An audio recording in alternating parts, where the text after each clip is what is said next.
In the first shots, we see a guy named Carl driving down the highway with his pregnant sister Becky. At some point, Becky feels unwell and Carl stops the car. They were on their way to San Diego. Their attention attracts cries for help. It looks like a child is calling. He claims that has been here for several days. But then another female voice is heard, which convinces the boy Tobin not to invite these people here. Carl disappeared into grass. Becky followed him, dialing the rescue service in parallel, but the connection was lost. They wandered in high thickets and called Tobin. There was mud underfoot. Now brother and sister could not find each other. It seemed to Becky that something was wrong here, and soon Carl agreed with her. Becky claims that his brother's voice is drifting away, although Carl stood still. They jumped at the same time to figure out who was where. For the first time, Becky saw Carl not far from her. The second time there was no one in the same place. Disoriented, Carl ran to his sister in a panic and at some point slipped and fell into the mud.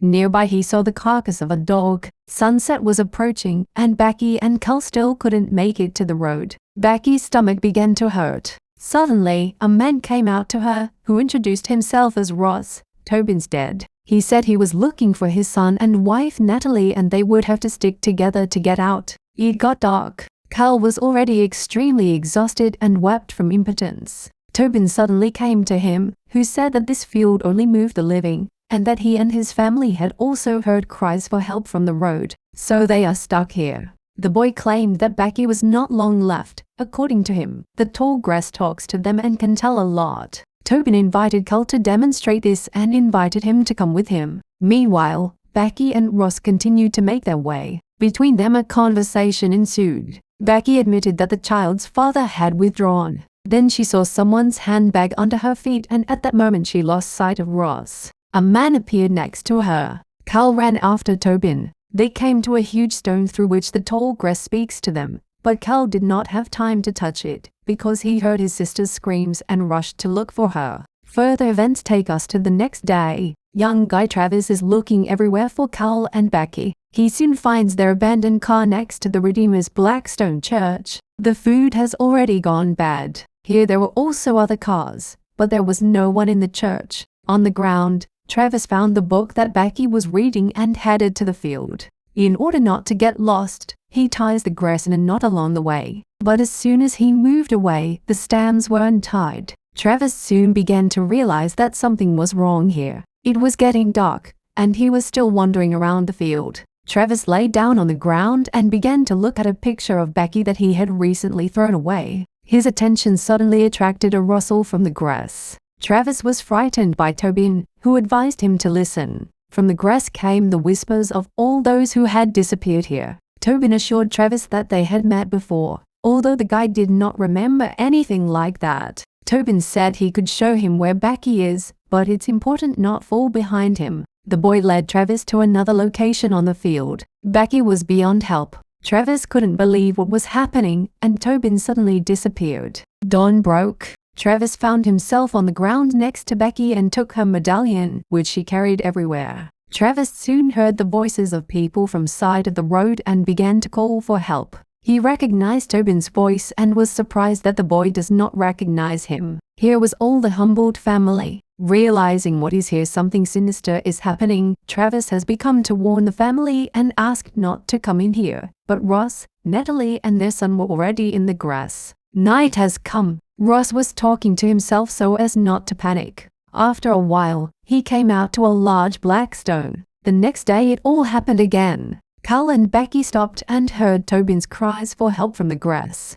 After a while, an exhausted Travis heard the voices of Becky and Carl. He started to call them. Brother and sister were bewildered when they heard his voice. They did not understand how he got here before them. The boy said that he had found his dog Fred. He no longer showed signs of life. Everyone decided to follow Tobin's voice. Travis soon managed to find Tobin. Becky and Carl joined them. They demanded an explanation from Travis, how he got here, and were shocked to learn that they did not get to San Diego and it was not 2 days ago, but 2 months. They managed to see the church from the grass. The company moved there. There was something strange going on with the phone. Becky's baby is pushing more and more often. She is expecting a girl. Her father is Travis. Suddenly, from the phone, an unknown caller told Becky not to let Cal hurt Travis, otherwise they would make the same mistake. Making her way through the grass, Becky was subjected to strange visions. She lost consciousness. Everyone started to fuss.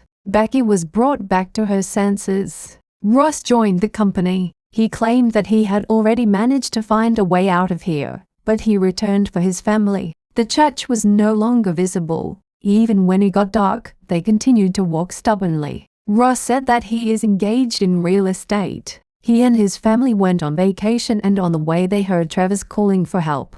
Soon the company went to Blackstone. Apparently, it is very ancient. Ross encouraged everyone else to touch him, but then Natalie ran out of the grass and said not to do it. Seeing Becky, Natalie said in tears that a few days ago she saw her lifeless in the grass. She also claimed that her husband wanted to harm her. Despite Ross's tempting speech about a higher purpose, no one wanted to touch the stone, wanting to get out of here as soon as possible. Suddenly the grass stopped moving. Ross continued stand his ground, intending to take tough action if need be. Then Travis pounced on him. Having taken over Travis, Ross set to work on his wife, depriving her life in front of everyone. The company took off running. They saw a live dog, Freddy, who led them to some building surrounded by grass. Everyone hid there. A scuffle ensued between Cal and Travis, but then Ross began to rush towards them, shouting that deliverance was at the door. The company had to hide.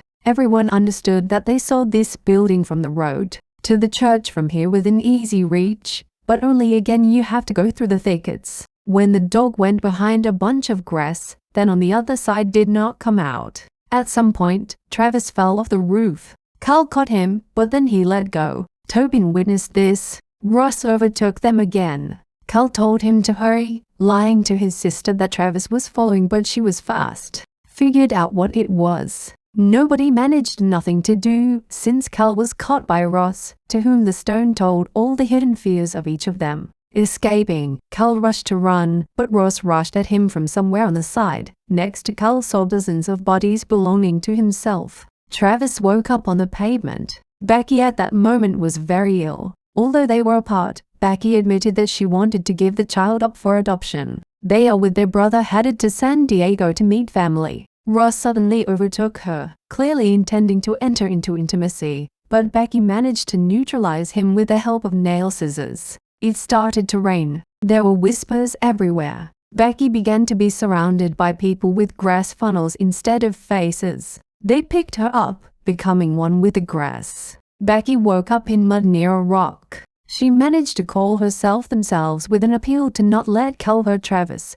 otherwise they will continue to make the same mistake. She started having contractions. People performing the ritual were carved on the stone. Thousands of souls lost here yearned for it. When Becky woke up, her brother was sitting over her, saying that the baby was born completely healthy. He behaved strangely, calling her the Mother of God, and said that they were waiting for the Magi with gifts. He was feeding her something, and it took Becky a moment to realize that it was meat. And in front of her all this time, in fact, it was not Cal, but Ross. Soon Travis found her, but neither the child nor Ross was there anymore. Travis cried. It is not clear where Tobin came from, said that his father took the life of Cal and the baby. Travis hugged the boy and said he would take care of him. Ross didn't have to wait long. Through Becky's efforts, he became blind in one eye. A struggle ensued between him and Travis, during which Ross got rid of his opponent. Then he grabbed his son and tried to force him to touch the stone, but Becky saved the boy, for which she paid. On Ross, Travis, who came to his senses, pounced, the intention to get rid of him so that no one else will return to this damned place. Becky was beyond help. Out of desperation, Travis came to the stone. Tobin tried to stop him because if he touched him, he would stay here forever. Travis touched the stone anyway, taking Ross's place in the anomaly and forcing Tobin to follow him. He gave him medallion Becky, saying that he likes and Becky doesn't belong here and you can't let them in here at any cost. The next moment Tobin was in what turned out to be a church. On the street, he saw the car of Cal and Becky, who were attracted by his screams from the grass. Tobin ran to them and warned them. Cal was going to step into the grass anyway. Then Toby gave her a locket, which is an exact replica of her pendant. He said he got it from Travis. Then Becky stopped her brother, realizing that here's something odd is going on. They took Tobin and decided to drive back to the police station. Immediately, Becky announced that she had changed her mind about going to San Diego and taking care of the child herself. Convinced that his beloved was safe, Travis smiled and fell to the ground. He was immediately swallowed up by the grass.